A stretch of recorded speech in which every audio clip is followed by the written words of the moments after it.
Hey everyone, welcome back to Podiatry Unfiltered. Before we start, if you may hear some birds chirping in the background, that's because I'm not in the office filming this today.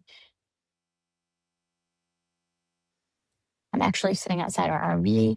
We left Florida on Saturday. We're spending a couple days in Myrtle Beach, and we're making our way up to Virginia Beach for our youngest who plays soccer, and they have nationals all during the week, this upcoming week. So we'll be out of town until the next 8 days. It really is honestly moments like this that it really reminds me why I love being in private practice. I love being independent because I want to be able to go when I want to be able to go. In all fairness, it's not always that easy, but I get my kid's schedule very, very far in advance, and then I block off all the important things. But this came up actually pretty quick. So we had to have our staff call the patients on schedule and then move them. One of the greatest gifts to owning our practice isn't necessarily making more money. It's having the ability to build a schedule that fits your life, that fits your lifestyle, right? When our kids have something important, I want to be there. Tim wants to be there. When we want to take the RV somewhere, we're able to go. Being an independent practice, though it's not always easy, it definitely has some major perks. When there's a soccer tournament, a family event, or something else that matters, I don't want to spend my life asking somebody, can I do it? I don't want to ask for permission. That's just kind of one of the best benefits of being independent. That's one of the main reasons I'm always so passionate about private practice and independence, especially for these younger podiatrists that are coming out. I talk to probably at least twice a week. I talk to two podiatrists at least who are interested, and they've been out for a couple of years, or they are in their residency, and they wonder, is there a different alternative to just joining private equity? And there is. When you're an independent podiatrist, you get to design your practice around your life instead of designing your life around your practice. And that actually leads perfectly into today's topic, because I want to talk about one of the biggest business mistakes I thought I made.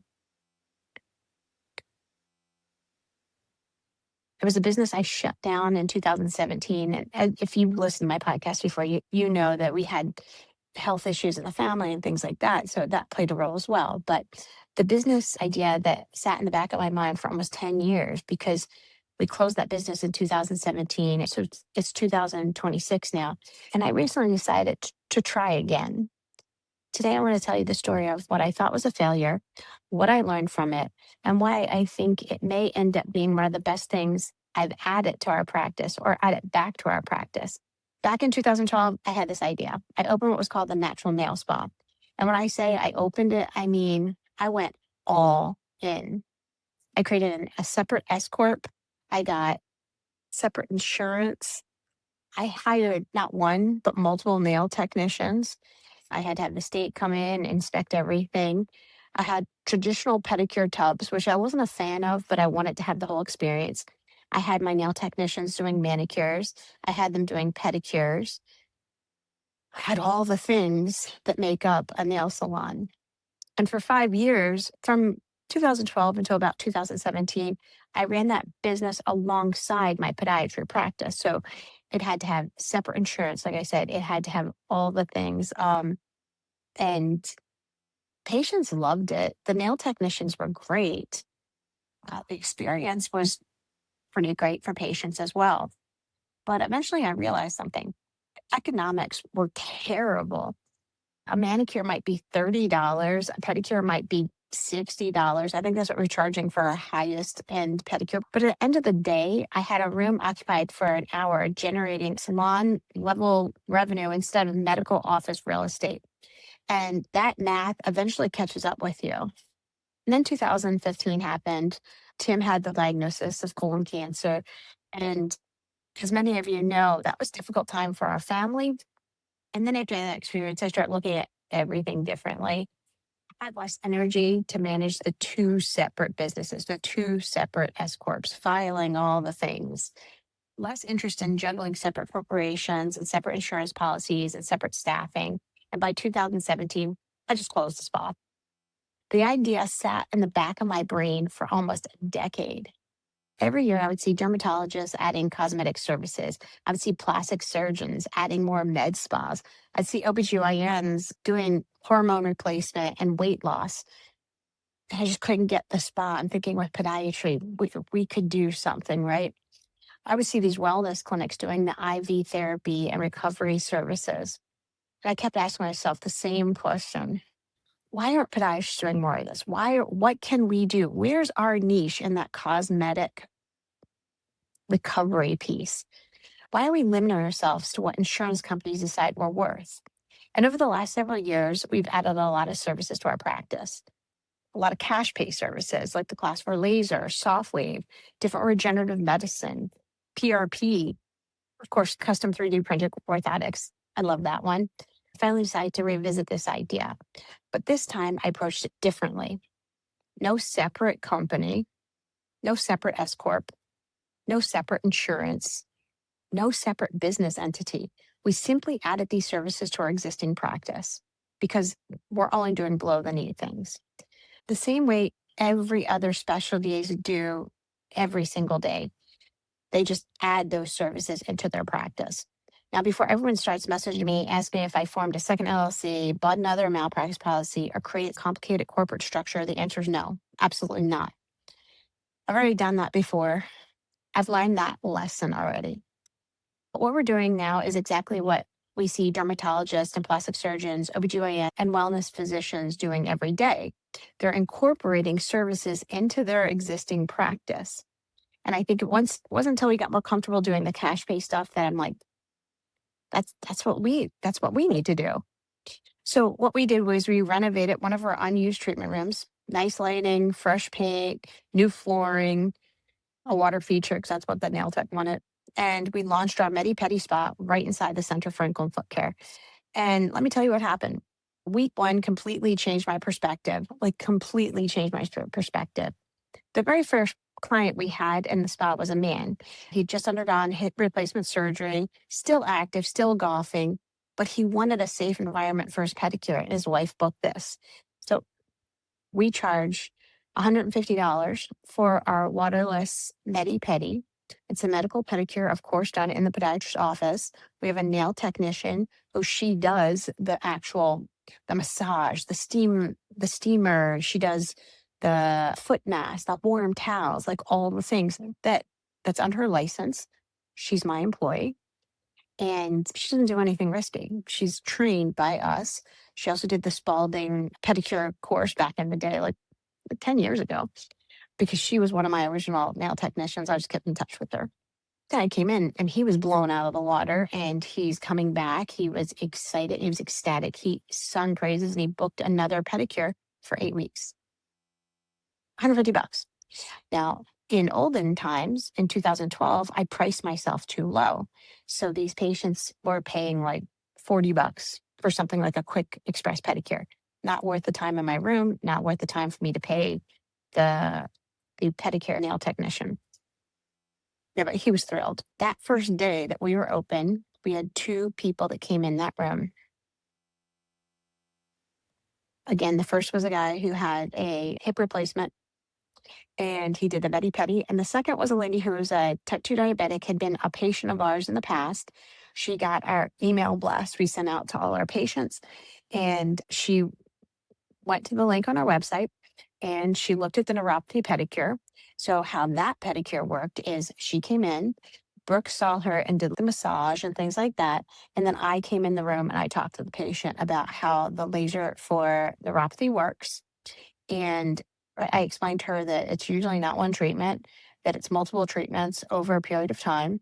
And she actually was like, hey, listen, I want to try this, but I think what I want to do is I want to come in once every other month. So she's coming she's gonna come in every 2 months to get the laser pedicure. And we charge $300 for that. Now, just for completeness sake, we normally would charge $300 for the laser for nail fungus or neuropathy or for musculoskeletal acute pain. So now instead, and not a lot of people do the pay as you go. This is giving people an option to test out these things, see if that's something they want to do, but they're getting this like whole experience in that hour long time. So, so I feel like we're giving patients a lot of value who are interested in trying these things, but we're also giving us value back too, because we're not having somebody in that room for $60. Brooke does the pedicure, the massage, the steam treatment, the towels, the whole 9 yards, the whole experience. And then, the podiatrist just steps in, we explain everything, and then the patient may decide, hey, I don't want to do that class 4 laser. And they just may do the 150 Medi-Pedi, which they're fine with. But this lady decided to do it. She left feeling better than she walked in, and she booked for 2 months later. Then we had a patient book online for a fungal nail pedicure. So she was seen on Wednesday of this week. She found us online because she was specifically searching for medical pedicure. Brooke got started. I popped into the room and explained her treatment options for the laser for toenail fungus. I told her we could continue with maintenance pedicures every couple months, or we could treat the fungus more aggressively. She'd actually booked the $300 pay as you go laser pedicure for toenail fungus. I'm always really honest with patients. And I came in the room, I told her that, usually what we do is we do 4 treatments over a 9-month period of time. And we usually do the 4 treatments over the period of time. We do 1 month, second month, third month, all consecutively. And then the last one is done 6 months after the last one. And she originally booked for the 300. And then what she did was she decided to convert to the 877 package. She got the medical pedicure. I comped that. And that is a much better, well spent use of time of that room that was making no money at all. The patient was happy. Brooke made more money because Brooke gets a percentage. Practice made money. The patient was happy. Brooke was happy. Everybody won that day. But that is really when I realized what I got wrong back in 2012. The pedicure was never the business. The foot was the business. The relationship with the patient was the business, making that connection. Also, people are paying for services that are more luxurious. So this medical expertise, really that is the business. So what we're creating isn't a nail salon. It's really, hate to steal this term for chiropractors, but it's foot wellness, it's foot health, it's recovery, it's performance, it's prevention. It's an experience that only a podiatry office can provide. But here's the bigger lesson. Most podiatrists are sitting on unused space. I know because I've visited enough practices to see it. Rooms sitting empty, rooms generating $0, rooms that are costing rent, utilities, overhead every single month. An empty room generates exactly 0 revenue. But you can't do what I did back in 2012. You can't have that room open for services. Like, again, when we originally did this, the Natural Nail Spa, we had somebody doing manicures too. A high-end manicure, maybe 30, $40. It's not worth it in your room. So you need to be smart about how you pose this. If you're doing any of the regenerative medicine stuff, this is something you could definitely add. Maybe it's a medical pedicure. Maybe it's a laser. Maybe it's regenerative medicine. Maybe it's the recovery services, which we're working on recovery pedicures with a laser for athletes after a marathon, after a triathlon. We're encouraging people to come in, get the pedicure, do the pampering, and then have the laser done by the doctor. But I think a lot of us have opportunities sitting right in front of us. In fact, I'm calling it the athlete recovery pedicure. I think it's going to be a huge hit. We're in Central Florida. We have runners, triathletes. We have all these cyclists and golfers. The package will include a medical pedicure, a massage, steam treatment, foot mask, class 4 laser recovery treatment. Not beauty, recovery, performance, athletic maintenance. And I think athletes are going to love it. So if there's a lesson in today's episode, it's this. Sometimes an idea doesn't fail. Sometimes the way you execute it failed. Sometimes the pricing failed. Sometimes the positioning failed. Sometimes you were simply ahead of your time. I shut this idea down in 2017 thinking it was a mistake. Looking back, I don't think it was a mistake at all. I think it was trying to run a nail salon inside a podiatry office. Today, we're running a foot wellness program inside our podiatry office. And those are 2 completely different businesses. Thanks for listening to Podiatry Unfiltered. I'm Michele McGowan. Enjoy your weekend. Hopefully everyone has a good Father's Day. And if you have an idea, that's been sitting in the back of your head for years, maybe it's time to revisit. You might just be one adjustment away from making it work. I think this episode will resonate because it's really not about medi-pedis. It's about practice ownership, learn from failure, you using unused assets and designing a practice that supports the life you actually want to live.